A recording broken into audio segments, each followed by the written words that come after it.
Most founders are stuck and they don't even realize the reason why. It's not funding, it's not strategy, it's their board. They are waiting for the board to step up, but the board never does.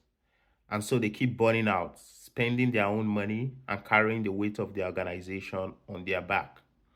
In this video, I want us to break down what it really takes to get their board to invest, fundraise, and build the organization with them, not just clap with them. Because if you don't fix this, your nonprofit won't survive long term. So, my first question to you is, why do many nonprofit boards stay passive while the founder is drowning in work?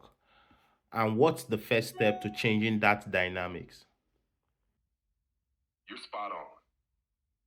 The reality is, many boards fall into this passive trap because the dynamic between the founder and the board isn't clearly defined, or the founder hasn't properly set the expectations for board involvement. It's common for founders to assume that just having a board will automatically mean they'll step up, but that's not the case. One of the main reasons boards stay passive is that they don't have a clear understanding of their role in driving the nonprofit's success.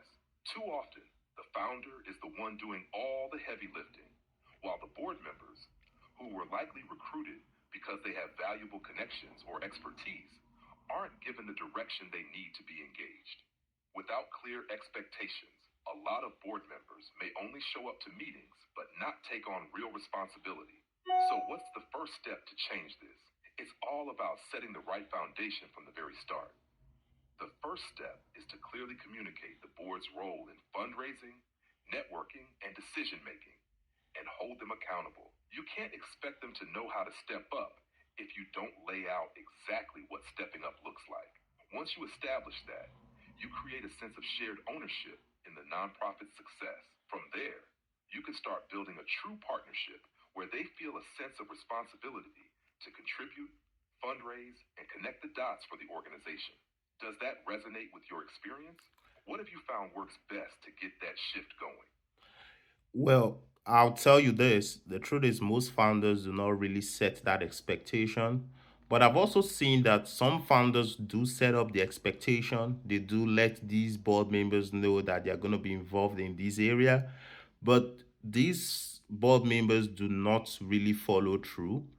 From my experience, I think one of the areas that's lacking behind is what I call strategic leadership. Because sometimes you may tell them, you may set the expectations, but if you don't know how to guide them through a process, if you don't know how to guide them to create those results you expect them to, they may know what to do and even feel frustrated that they're not doing it. But I think a lot depends on how the founder is able to guide these board members through these processes. What do you think about my idea, my opinion? I think you're absolutely right.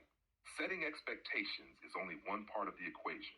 If the founder doesn't know how to guide the board through the process and make sure those expectations are met, then even the best intentions can fall apart. It's not enough to simply say, this is what you should be doing. You have to lead them through it, giving them the tools, resources, and direction to actually take action. Strategic leadership, as you put it, is key.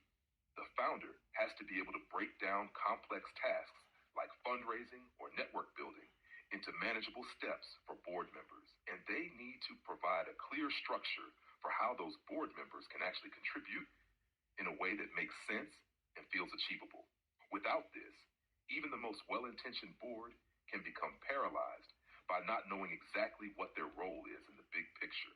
So I agree. Without a strong strategic guide to lead them through the process, they may know what they should be doing, but will lack the clarity and confidence to follow through. And that frustration you mentioned is real. It's frustrating for board members, and it's frustrating for the founder too. I love that you're highlighting the importance of guidance.